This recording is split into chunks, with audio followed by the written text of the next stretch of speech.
नमस्ते व्यूवर्स। मैं पूनम वर्मा, आपकी हीलर।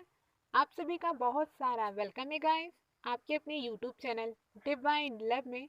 एंड व्यूवर्स, अगर आपने चैनल को सब्सक्राइब नहीं किया है तो अभी अभी कर लीजिए।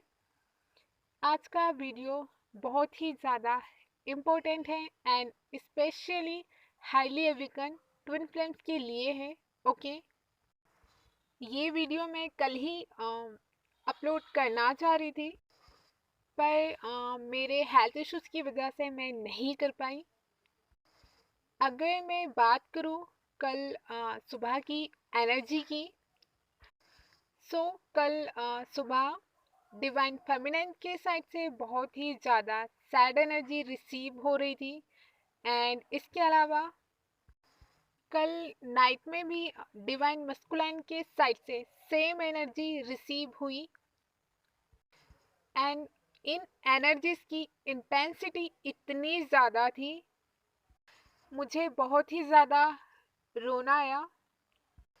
एंड मैंने जैसे तैसे कंट्रोल किया बिकॉज मेरी सोल बहुत ही ज़्यादा सेंसिटिव है। जब भी इस तरह की एनर्जीज पिक होती हैं तब सेम प्रोसेस मेरे साथ होता ही है। इसके अलावा कल मॉर्निंग में एक सॉन्ग भी मुझे चैनल्ड हुआ जिससे मैंने कहीं ना कहीं 10-12 सालों से सुना भी नहीं था। उस सॉन्ग का टाइटल याद करने में मुझे काफ़ी लंबा टाइम लग गया। एंड ये सॉन्ग जो है डिवाइन मस्कुलाइन की एनर्जी से रिलेटेड है। क्या है आपके डीएम की फीलिंग्स आपके लिए, आप सुन लीजिएगा। सॉन्ग कमेंट बॉक्स में आप सभी के लिए ऐड कर दिया जाएगा। साथ ही साथ कल सुबह मुझे एक लाइन चैनल्ड हुई थी। वो लाइन ये थी, सांझ ढले परिंदे भी घर लौट आते हैं, आसमान में उड़ा जा सकता है बसा नहीं। एक्चुअली में ये चैनल लाइन बहुत ही इम्पोर्टेंट मैसेज है डिवाइन के साइड से डिवाइन फेमिनिन्स के लिए। And I hope divine feminines आप सभी समझ पा रही होंगी इस चैनल लाइन के जरिए डिवाइन आपसे कहना क्या चाहते हैं, आपको क्या समझाना चाहते हैं। एक परिंदा कितने टाइम तक आसमान में उड़ सकता है? ज़्यादा टाइम तक तो नहीं ना? क्यों? क्योंकि आसमान में दूर दूर तक जहाँ भी उसकी नज़र जाती है वहाँ पर उसे सिर्फ और सिर्फ आसमान ही दिखाई देता है। वहाँ पर उसे उसके बसने के लिए कोई भी जगह नहीं दिखाई देती जहाँ पर वो कुछ टाइम रुककर आराम कर सके। इसीलिए जब शाम होती है वो अपने बसेरे में अपने घर वापस आ ही जाता है जहाँ उसका रियल सुकून है। एंड इसके अलावा उसके पास दूसरा ऑप्शन होता ही नहीं है। उसे पहले से ही पता होता है, मैं आसमान में कितना भी ऊंचा उड़ लूं मुझे वापस अपने घर लौटकर जाना ही है। अब इस प्यारी सी स्टोरी को हम डिवाइन मस्कुलाइन की लाइफ स्टोरी से मैच करते हैं। कहीं ना कहीं डीएम के लिए ये पूरा की पूरा 3D वर्ड जो कि चकाचौंध से भरा हुआ है, माया से भरा हुआ है। ये 3D मटेरियलिस्टिक वर्ड डीएम के लिए उसी खुले आसमान की तरह है जहां पर वो अपनी मर्जी से कुछ भी कर सकते हैं, जहां चाहे वहां घूम सकते हैं, जिन भी लोगों से अटैचमेंट बनाने हैं बना सकते हैं। पर ये सब कुछ वो ज़्यादा टाइम तक नहीं कर सकते। क्यों? क्योंकि वो थक जाते हैं। एंड कहीं ना कहीं एक टाइम के बाद डिवाइन डीएम को अपनी मर्जी करने देते भी नहीं है। फिर होता वही है जो डिवाइन चाहते हैं, राइट?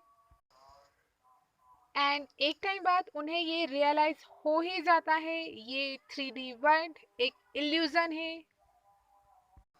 ये दुनिया एंड इस दुनिया के लोग ऊपर से तो भरे हुए दिखते हैं पर अंदर से एकदम खाली हैं, जहाँ पर गिव एंड टेक के सिवा और कुछ नहीं है। कहीं ना कहीं जब डिवाइन मस्कुलाइन को ये रियलाइजेशन हो जाता है उसके बाद उन्हें अपना घर अपना बसेरा याद आता है, जहां उन्हें हमेशा से ही अनकंडीशनल लव मिलता रहा है। उन्हें उनकी डिवाइन फेमिनिन की याद आती है, जिसके साथ वो हमेशा रहना चाहते हैं। और वैसे भी डिवाइन मस्कुलाइन किसी भी लोअर एनर्जीज के साथ ज़्यादा टाइम तक अटैचमेंट में रह ही नहीं सकते हैं, क्योंकि वो डिवाइन मस्कुलाइन है। एंड कोई भी लोअर एनर्जीज डीएम की हायर एनर्जीज को ज़्यादा टाइम तक बर्दाश्त कर ही नहीं सकती हैं। डिवाइन मस्कुलाइन का परफेक्ट मैच उनकी डिवाइन फेमिनाइन के अलावा इस पूरी दुनिया में कोई भी नहीं है। डिवाइन मस्कुलाइन इस पूरी दुनिया में फिजिकली कहीं पर भी रहे, पर उनकी जो सोल है वो हमेशा उनकी डिवाइन फेमिनिन के पास ही रहती है। And divine masculine third party में रहे, फोर्थ पार्टी में रहे या फिर 10 पार्टी में रहे, उनके पेरेंट्स, फ्रेंड्स एंड अदर कार्मिक अटैचमेंट, ये सारे लोग या फिर उनका वर्क, ये सारा कुछ उन्हें इस लाइफ में ही मिला है। पर डिवाइन फेमिनिन तो हर लाइफ में ही उनके साथ होती है, क्योंकि वो दोनों ही एक आत्मा के दो हिस्से हैं। अलग अलग तो कभी रहे ही नहीं है, दोनों एक ही हैं, राइट। एंड डिवाइन फेमिनिन, अगर आप इस टाइम पर इस तरह की एनर्जीज में हैं, आप उदास हो, परेशान हो या फिर अपने डीएम की यादों में रो रहे हो, तो आपको इस एनर्जी से बाहर निकलने की ज़रूरत है। अपनी सारी एनर्जीज को एनर्जाइज कीजिए, अपने ऊपर इन्वेस्ट कीजिए, बिकॉज वो टाइम अब ज़्यादा दूर नहीं है जब आपकी यही सारी एनर्जीज आपका सिग्नेचर बनेंगी। एंड ये टाइम फिक्र करने का नहीं है एंड फालतू बातों के बारे में सोचने का नहीं है, सिर्फ और सिर्फ खुद पर वर्क करने का है। बिकॉज आने वाले कुछ ही टाइम में आपको इतनी सारी रिस्पॉन्सिबिलिटीज मिलने वाली है ना डिवाइन के साइड से, कि आपके पास टाइम ही नहीं रहने वाला है फालतू की बातों का जिक्र करने के लिए। इसके अलावा मेरी एक सोल सिस्टर है, उन्होंने मुझे मैसेज किया था। एक्चुअली में उनका ये प्रॉब्लम था, उन्हें ना खुशी फील हो रही थी ना ही दुख, एंड टेस्टलेस, इमोशनलेस फील कर रही थी वो, एंड उन्हें कुछ भी अच्छा नहीं लग रहा था, अनईजी फील कर रही थी। एंड उन्होंने मुझसे क्वेश्चन किया था वो इस तरह से क्यों फील कर रही हैं। कहीं ना कहीं उस टाइम पर मैंने उन्हें एक प्रॉपर रिप्लाई नहीं किया था, क्योंकि मेरी सिचुएशन जो है उनसे भी ज़्यादा ख़राब चल रही थी।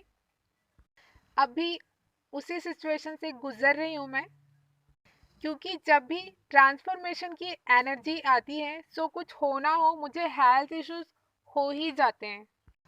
उन्होंने मुझसे 18 जून को क्वेश्चन किया था, पर इस एनर्जी को मैं जून मंथ के सेकेंड वीक से ही फील कर रही थी, सेंस कर पा रही थी कि किस तरह की डिफरेंट एनर्जीज हैं ये और क्यों हैं।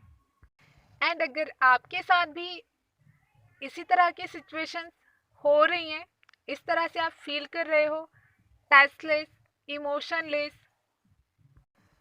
ना खुशी फील हो रही है ना ही दुख फील कर रहे हो, एंड इनर वर्क में भी मन नहीं लग रहा है, बहुत ज़्यादा बॉडी पेन है, वेट लूज हो रहा है,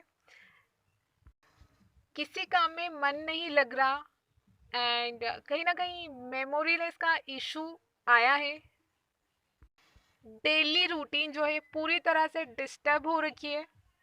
एंड अगर आपको लग रहा है आपकी बॉडी तो 3D में है, पर आपकी जो सोल है वो 5D में घूम रही है, मीन्स बहुत ही हाई लेवल पर पहुंच चुकी है, रेस्टलेस फीलिंग आ रही है, बहुत ही ज़्यादा नींद आ रही है आपको।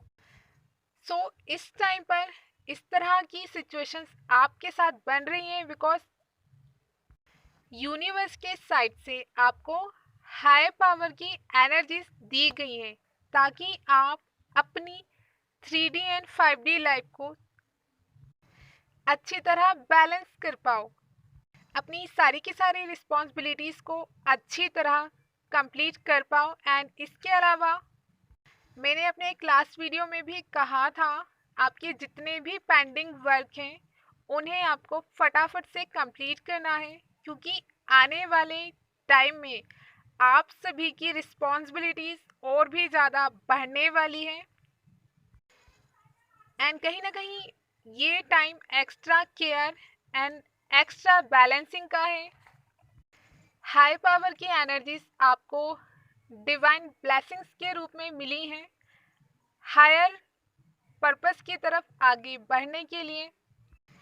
एक्स्ट्रा मेडिटेशन की ज़रूरत है इस टाइम पर अपनी सारी एनर्जीज को बैलेंस करने के लिए।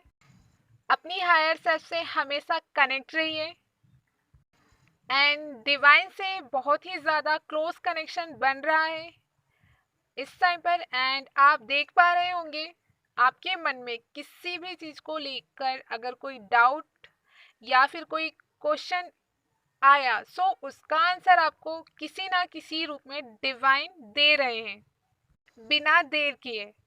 इस टाइम पर डिवाइन फुल सपोर्ट कर रहे हैं, ट्विन फ्लेम्स को वॉरियर बनाया जा रहा है आने वाली सिचुएशन से डील करने के लिए। न्यू एरा आने वाला है एंड ऑब्वियसली उससे पहले काफ़ी कुछ अंत होगा। हर तरफ ही ट्रांसफॉर्मेशन की एनर्जी चल रही है एंड न्यू एरा के टाइम को लाने में ट्विन फ्लेम्स वॉरियर की तरह कॉपरेट करेंगे मदर अर्थ को एंड एंजल की तरह निखर कर बाहर आएंगे।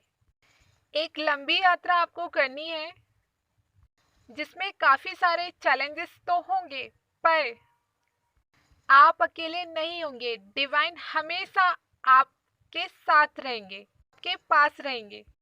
इस टाइम पर डिवाइन जितना ट्विन फ्लेम्स को सपोर्ट कर रहे हैं अपने हायर पर्पस की तरफ आगे बढ़ने के लिए, इतना सपोर्ट मैंने इससे पहले इस जर्नी में कभी भी फील नहीं किया है, ना ही देखा है। एंड एक बात और, ट्विन फ्लेम इस प्लैनेट अर्थ पर सिर्फ अपनी फैमिली बनाने नहीं आते, उनका मेन पर्पस इस धरा में आने का होता है सोल मिशन करके मदर अर्थ को कोऑपरेट करना। सो बहुत ही हाई पावर्स की एनर्जीज आप सभी को दी गई है एज अ ब्लेसिंग्स डिवाइन के साइड से। उन्हें बैलेंस कीजिए and feel the divine love. So viewers, मिलते हैं नेक्स्ट वीडियो में। तब तक के लिए heal yourself and feel your growth.